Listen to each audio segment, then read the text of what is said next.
So, today I'm going to discuss the way teenagers use social media and some of the unintended consequences that come from the way that they use social media. So, the first thing to know is that according to a study done by Microsoft, 60% of teens have secret social media accounts that their parents don't know about. Um, a big place or a big website to use secret social media accounts is Instagram, actually.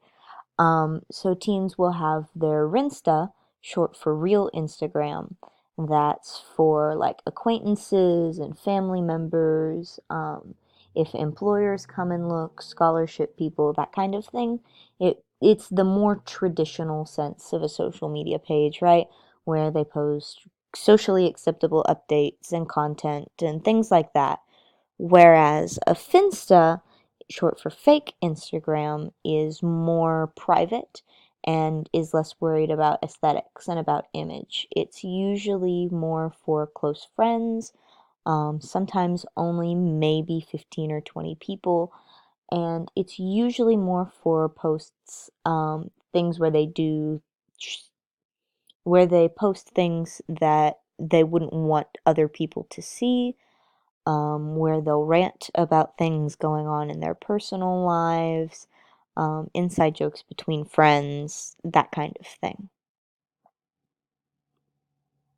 Now, the second thing to keep in mind is that social media is designed to keep people addicted, and teens are actually more susceptible to this social media addiction because of the fact that their brains aren't done developing yet. So, social media is designed to keep you addicted by creating what's called a feedback loop, right?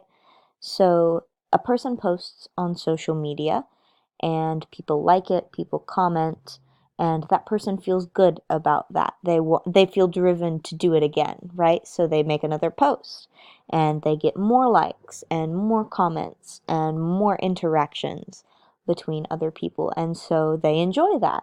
And so they do it again and again and again, and this positive feedback occurs until they get addicted to social media. And it's really more prevalent in teens because they don't necessarily have everything that they need mentally and emotionally to understand the dangers of acting like that.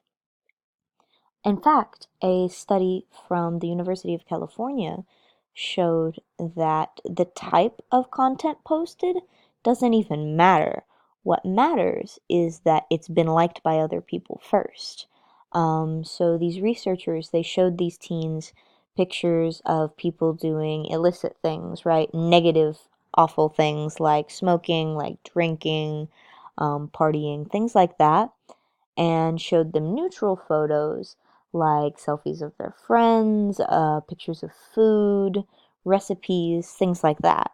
And the study showed that there isn't actually a difference between the two. What matters more is that other people have liked it first.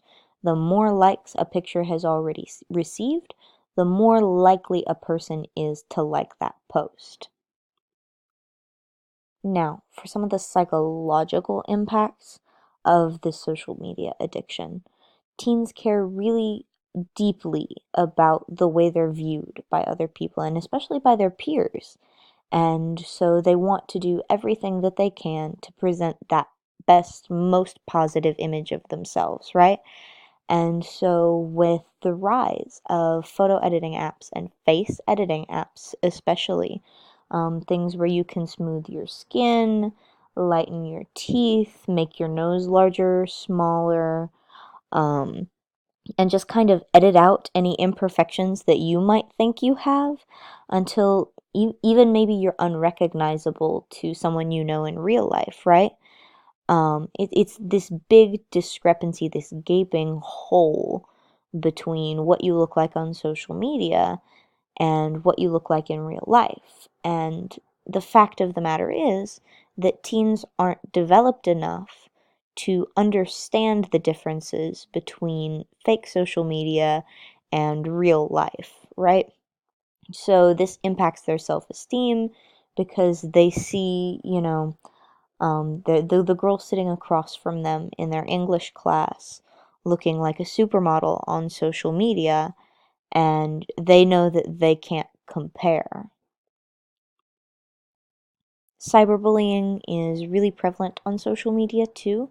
Lots of people say that social media is a tool to find support for LGBT people, for people of color, for people who are grieving, or for other marginalized groups.